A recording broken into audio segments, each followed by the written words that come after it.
Volontairement poussé par son amour, notre Seigneur Jésus s'est offert, s'est donné pour nous.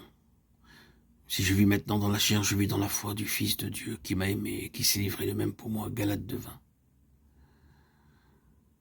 Le Père m'aime parce que je donne ma vie afin de la reprendre. Personne ne me l'ôte, mais je la donne de moi-même. J'ai le pouvoir de la donner, j'ai le pouvoir de la reprendre. Tel est l'ordre que j'ai reçu de mon Père. Jean 10, 17, 18. Sous l'effet de son puissant amour et de son plein gré, le Seigneur Jésus s'est donné lui-même pour nous.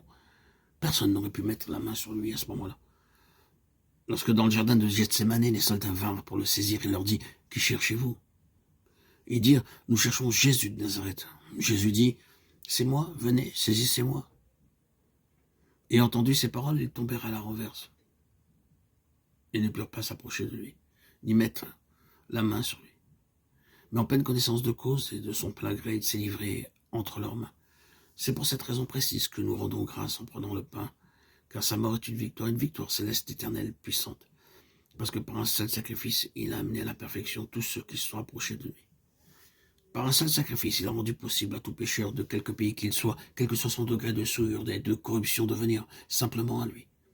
Ainsi, tout pécheur, quel qu'il soit, quels que soient ses péchés, peut venir à lui simplement et être sauvé, pardonné, lavé, transformé et reçu par lui. C'est la raison pour laquelle nous rendons grâce en prenant le pain, car ses yeux ont vu à l'avance l'immense somme de bénédiction qui découlerait de son seul sacrifice.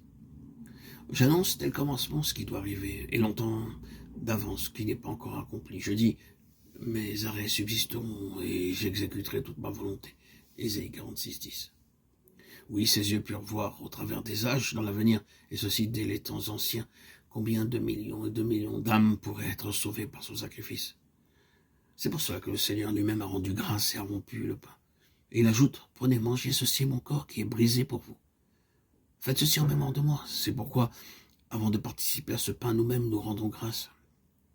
Chacun de nous, nous avons le même privilège de manger ce pain. C'est par ce moyen que nous commençons à comprendre nous aussi combien, par ce seul sacrifice, ce sacrifice parfait, puissant et merveilleux, nous aussi, nous sommes rendus parfaits. Parce que le pécheur, quel qu'il soit, par ce seul sacrifice, est rendu parfait comme lui-même. Car en lui habite corporellement toute la plénitude de la divinité. Vous êtes tout pleinement en lui, qui est le chef de toute domination, de toute autorité. Colossiens 2, 9, 10. Le Seigneur désire que nous soyons remplis de sa plénitude, afin que nous soyons parfaits nous-mêmes dans sa perfection. Il dit lui-même, soyez donc parfaits comme votre Père Céleste est parfait. Matthieu 5, 48.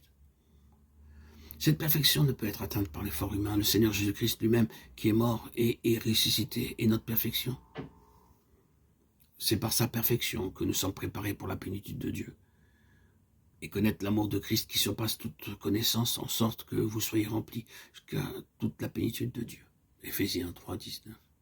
Quel immense salut, quel immense amour, quelle merveille. Et maintenant, par la foi, nous nous nourrissons de lui, qui est le pain vivant, la boisson vivante.